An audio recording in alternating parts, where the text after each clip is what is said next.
नमस्कार दोस्तों, आप सभी का स्वागत है आपके अपने YouTube channel sharp IQ academy में। चलिए 24 अगस्त का हम लोग करंट अफेयर के क्वेश्चन देखते हैं जो इम्पोर्टेंट है। तो पहला क्वेश्चन है 23 अगस्त 2026 को भारत ने कौन सा दिवस मनाया है? तो इसका राइट आंसर है ऑप्शन बी, राष्ट्रीय अंतरिक्ष दिवस है। चलिए इसके बारे में देख ले रहे हैं। चंद्रयान 3 को भारत सरकार द्वारा हर वर्ष 23 अगस्त को नेशनल स्पेस डे यानी राष्ट्रीय अंतरिक्ष दिवस के रूप में मनाने की घोषणा की गई थी। यह दिवस भारत के अंतरिक्ष कार्यक्रम की ऐतिहासिक सफलता को समर्पित है। इसके बारे में इम्पोर्टेंट फैक्ट देख लीजिए। यह दिवस चंद्रयान 3 के चंद्रमा के दक्षिणी ध्रुव पर सफल सॉफ्ट लैंडिंग की उपलब्धि की स्मृति में मनाया जाता है। भारत की प्रमुख अंतरिक्ष एजेंसी इसरो है और ये चंद्रमा के दक्षिणी बिंदु पर लैंड करने वाला भारत पहला कंट्री है। इससे पहले कोई कंट्री यहाँ पे लैंड नहीं करा है। और इम्पोर्टेंट इसलिए है कि डार्क जोन है, मतलब चंद्रमा का डार्क जोन है, इसलिए यहाँ काफ़ी चीज़ें हो सकती हैं। तो इसलिए यहाँ जीवन की खोज में हम लोगों ने चंद्रयान 3 लॉन्च किया है। चलिए नेक्स्ट क्वेश्चन देखते हैं। ब्रिक्स का देख लीजिए, इसकी अध्यक्षता भारत कर रहा है, इसलिए डेली यहाँ से एक क्वेश्चन बन रहा है। अभी जो पर्यटन वाला हुआ है इस ब्रिक्स स्पोर्ट का बैठक, वो कहाँ हुआ है? राजस्थान के जयपुर में। और मतलब कल के डेट में यानी 23 अगस्त को ब्रिक्स स्पोर्ट मिनिस्टर की बैठक अगस्त 2026 में किस भारतीय शहर में आयोजित हुई है? तो ये हुई है हैदराबाद में। हैदराबाद में ये आयोजन हुआ है। चलिए इसके बारे में देख लें।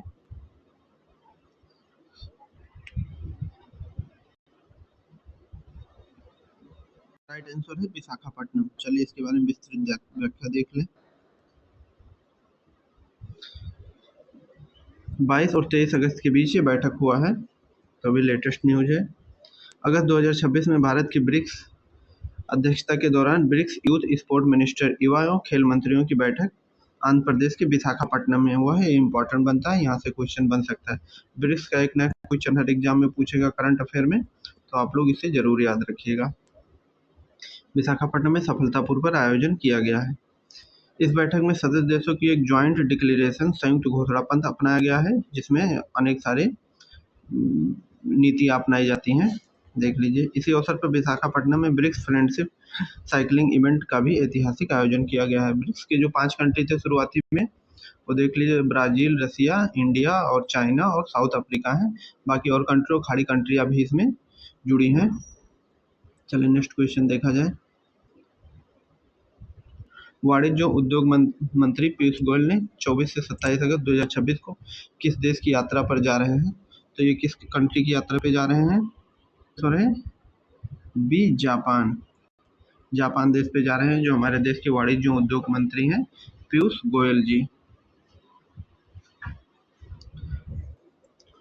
और ये है 24 से 27 यानी 3 दिन वो जापान के दौरे पे रहेंगे। भारत के वाणिज्य उद्योग मंत्री श्री पीयूष गोयल व्यापार एवं निवेश संबंधों को मजबूत करने के उद्देश्य से जापान की महत्वपूर्ण कूटनीति और व्यापारिक यात्रा पर हैं। देख लीजिए वो क्या है उससे जुड़ा हुआ फैक्ट। 200 से अधिक व्यापारिक प्रतिनिधियों वाले भारत के सबसे बड़े व्यापारिक प्रतिनिधिमंडल का नेतृत्व करेंगे। इस प्रतिनिधिमंडल में manufacturing, semiconductor, clean energy, steel and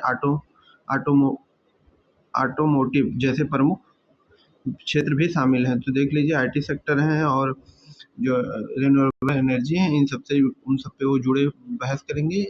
तो इन सब पे नीतियाँ बनेंगी और समझौते होंगे। तो ये देख लें, इंडिया और जापान। याद रखिएगा पीयूष गोयल जी जापान के दौरे पर हैं।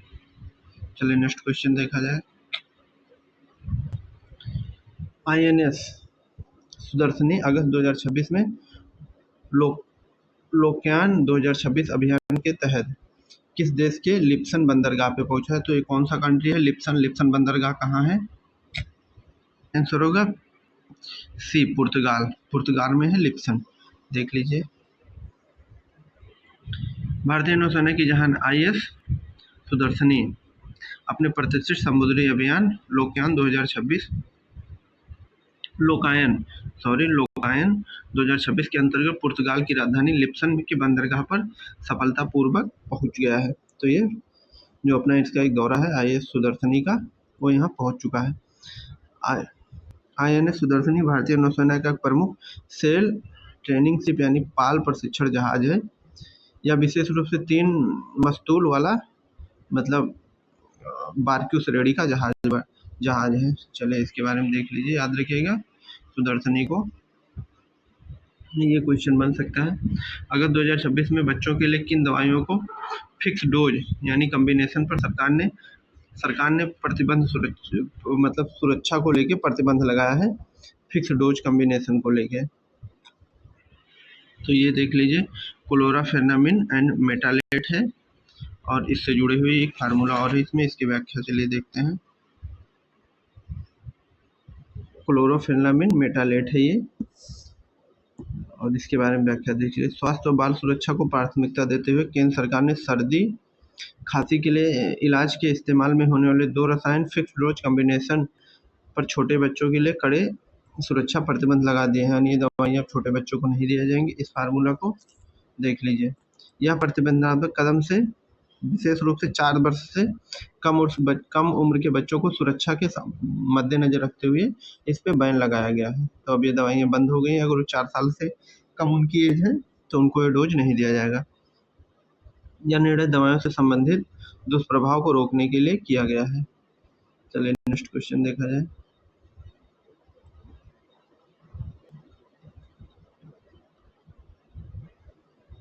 हाल ही में भारत ने चीनी की बढ़ती कीमतों को नियंत्रित करने के लिए केंद्र सरकार ने कौन सा कदम उठाया? इस समय चीनी का रेट लगभग 70 रुपये पर केजी हो गया है। तो ये है चीनी निर्यात रोकना और ड्यूटी फ्री इंपोर्ट की अनुमति देना। तो आप किसी कंट्री को इस समय चीनी निर्यात नहीं कर सकते हैं अदर कंट्री में, इस पे इंडियन गवर्नमेंट ने पूर्व प्रतिबंध लगा दिया है। देख लीजिए व्याख्या। घरेलू बाजार में चीनी की लगातार बढ़ती कीमतों पर लगाम कसने के लिए केंद्र सरकार ने तुरंत प्रभाव से चीनी के निर्यात पर रोक लगाए और बिना शुल्क के ड्यूटी फ्री इंपोर्ट की अनुमति दे दी है। सरकारी आंकड़ों के अनुसार 20 जुलाई से 20 अगस्त के बीच कीमतों में भारी उछाल आया है। इस अवधि से चीनी की कीमत 48 किलोग्राम से बढ़ के लगभग 55 क्या इस समय 70 रुपये पर केजी हो गया है। 70 और 65 के आसपास पूरे कंट्री में बिक रहा है। तो इस पे पूर्व प्रतिबंध लगाया गया अदर कंट्री के निर्यात पे।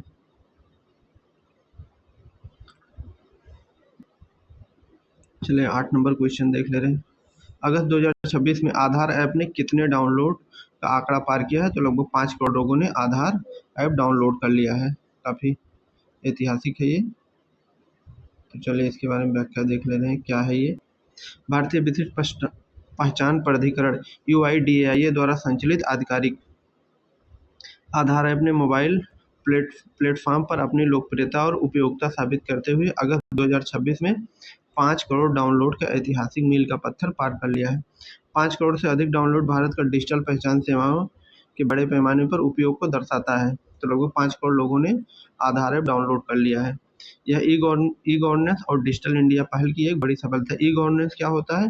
जब हम कोई काम घर बैठे और 24 घंटे और 7 हफ्ते कर सकते हैं, जो मतलब यानी B2G होता है, मतलब जो ग्राहक होते हैं उनसे गवर्नमेंट का सीधा जिससे काम हो जाए, आपको किसी थर्ड इंसान की ज़रूरत ना पड़े। तो वो होता है ई गवर्नेंस। इंटरनेट के द्वारा गवर्नमेंट्स के जितने लाभ हैं और सारी चीज़ें फ़ायदा उठाना। देख लीजिए 9 नंबर क्वेश्चन। उत्तर प्रदेश में जापान इन्वेस्ट मीट 2026 के संदर्भ में EYEDA से जुड़े कितने करोड़ रुपए का प्रोजेक्ट चर्चा में रहा?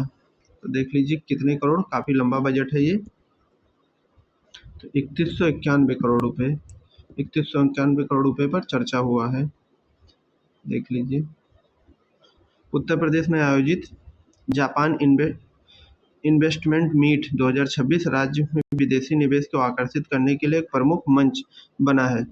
इस सम्मेलन में यमुना एक्सप्रेस औद्योगिक विकास प्राधिकरण यानी ईडा क्षेत्र में बड़े पैमाने पर जापानी निवेश सहमति है। इस पे कॉलोनी बनेगी पूरी उत्तर प्रदेश में, वहाँ सारी टेक्नोलॉजी जापान के हिसाब से रहेंगे और ये सही भी है ताकि हम लोग अपने देश में जापान की फैकल्टी देख सकेंगे। देख लीजिए पूरा शहर होगा एक जापान का। यह मीट ईडा क्षेत्र से जुड़े 3191 करोड़ रुपए के प्रोजेक्ट्स प्रमुखता को चर्चा में रहा। इस समय जापान के जितने स्टूडेंट हैं वो यूपी में आए थे, योगी बाबा से मिले भी थे, सेल्फी वेल्फी भी लिए थे। इन निवेश प्रस्तावों में एक विशेष जापानी सिटी विकसित करने का प्रस्ताव भी शामिल है। वही ना, पूरा एकदम सिटी बनेगा, वहाँ जापान के लोग रहेंगे और इंडियन लोग जाकर देखेंगे, वहाँ विजिट करेंगे कि जापान में लोग कैसे रहते हैं। देख लीजिए, यूपी से जुड़ा हुआ एक करंट अफेयर है। उत्तर प्रदेश में रक्षाबंधन 2026 के अवसर पर महिलाओं के लिए किस प्रकार की परिवहन सुविधा घोषित की गई है? तो ये है किया गया यूपीएसआरटीसी बसों में महिला और एक साथी के लिए मुफ्त यात्रा।